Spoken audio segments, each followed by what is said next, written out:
Hey friends, welcome to the podcast. I am really glad you're here. If you're watching on YouTube, thanks for giving me a few minutes of your day. If you're listening somewhere else, same deal. Just thanks for letting me ride along. My name is Pastor Doug, and this is the PD Bartell podcast, Grace with Grit. It's a place for honest conversations, everyday life, and a faith that actually holds up when Monday hits. I don't want any hype here. There's going to be no plastic smiles, just real talk with grace and backbone. Now, I don't know what kind of week you've had, but you made it here, and that counts. Let's take a breath, get into it, and let's see what we can, take with us when we're done.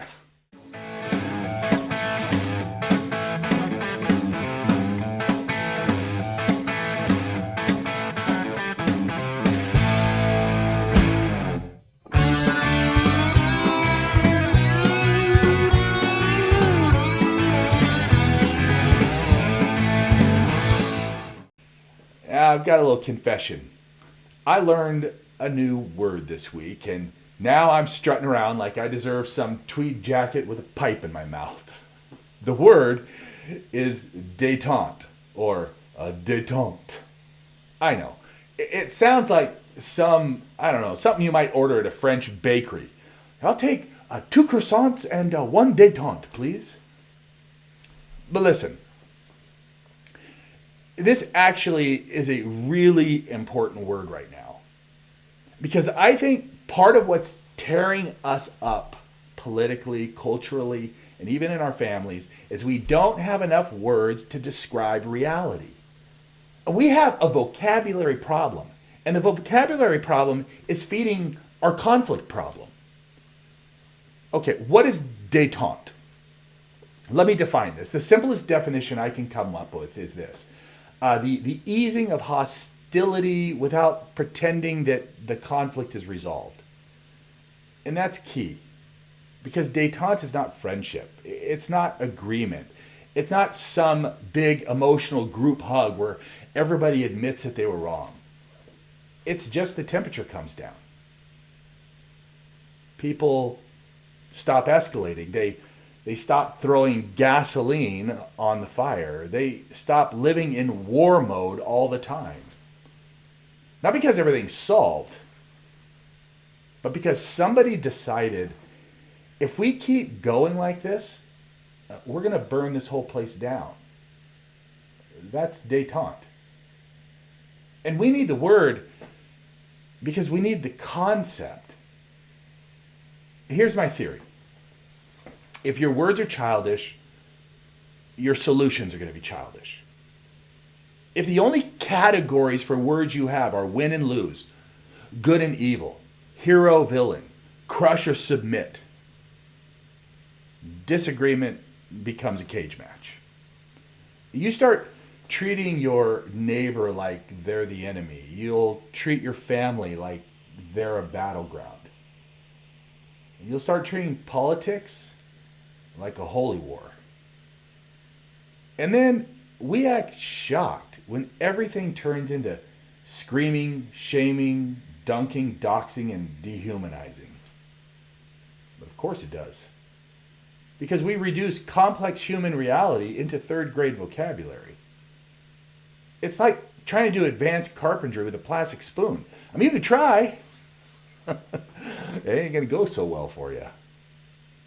Now, social media actually has slang that points to this idea. Look, I'll do my best here, but people do say things like no beef. I don't want smoke. We're good. Let's keep it civil. I'm not saying slang is bad. It's got its place, but I'm saying it is interesting that the internet knows how to say let's lower the temperature. But we still don't have grown-up language for what it looks like when two sides stop trying to annihilate one another. I think that's why détente matters. It's adult vocabulary for adult problems. Now, let's talk about a phrase that you hear a lot. Peace through strength. I'm not here to cheer for it. I'm not here to boo it. I'm here to point out how easy it is to misunderstand it.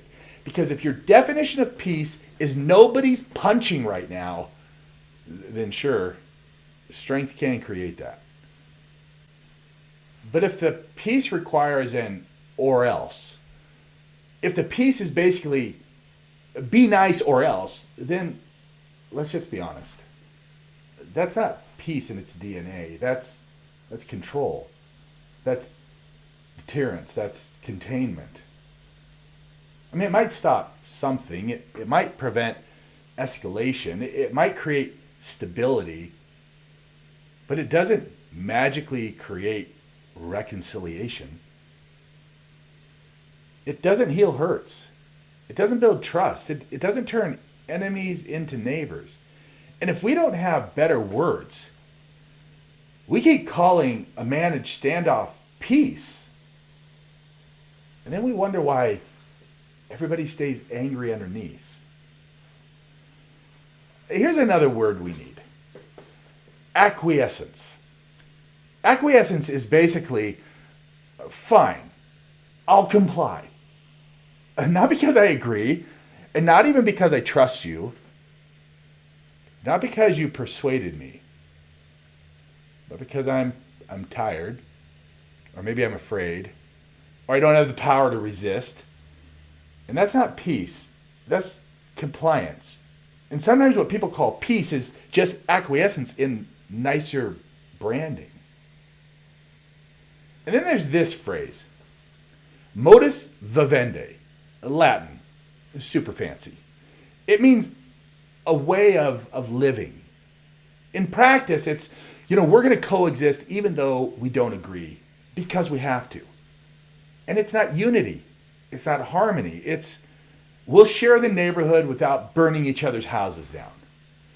That is like one step up from war, and it's still not peace in the peace on earth sense of the word. So why do I like détente? Because détente is honest. It doesn't pretend everything's resolved. It doesn't demand instant agreement. It doesn't require you to betray your convictions. It simply says, I'm going to stop escalating. I'm going to stop turning every single disagreement into some moral apocalypse. I'm going to stop imagining the other side must be destroyed in order for me to exist. And that is huge. I think of it like this. Détente is de-escalation with dignity. It's a willingness to share oxygen with people who annoy you. It's a decision to refuse the addiction to outrage. Yes, I said addiction because outrage is a drug. It feels powerful, it feels righteous, it feels like you're doing something. But usually you're just burning relational bridges, calling it virtue. Here's what one guy said, who I think earned the right to say it. Jesus said, "Blessed are the peacemakers." Not the peace fakers, not the peace enforcers, not the people who post peace while they throw verbal bricks at others. Peacemakers. A peacemaker is somebody who can lower the temperature. Somebody who can tell the truth without hating people. Somebody who refuses to dehumanize. And if you want to take that seriously, it starts with your words. Because words create categories. Categories create attitudes. Attitudes create actions. It's a process. If your only category is enemy, you will eventually treat all people like enemies. So what do we do? Okay, here's an idea. The next time you feel that heat rise in politics, in the comment section, in some family conversation, try something like, I'm not changing my convictions, but I want détente here. I want the temperature to come down. I don't want smoke. I'm not doing win-lose today. I want to coexist with dignity. And I'll go a step further. If you're a follower of Jesus, you don't get to excuse yourself from this. You don't get to say, well, the world is just crazy. Nope. We're called to be different. Peacemakers. Not doormats, not cowards, but peacemakers. So let me ask you something, and I want to see if you've got the stones to answer it. Where do you most want détente right now? Do you want it in politics? You want it in your family? You want it in work, friendship? Or do you need it in your own soul? So if you got the stones to honestly answer that question, prove it. Just drop it down in the comments. And if you need to vent, feel free. Just keep it human. And maybe, just maybe, we can learn a few grown-up words together and lower the temperature before we burn this whole place down. All right. Look, if this helped put a grown-up word in your toolbox, then do that YouTube thing. Hit like. It tells the algorithm you're not just yelling out into the void somewhere. Or subscribe so we can keep lowering the temperature together. Tap that bell so you don't miss the next one, because there will be a next one. And if you've got a friend who's living full-time in the win-lose mode, well, share this like an intervention with them. And seriously, if you want more content like this, tell me in the comments. And what topic do you want me to translate into plain English next? All right. Grace and grit. I'll see you soon.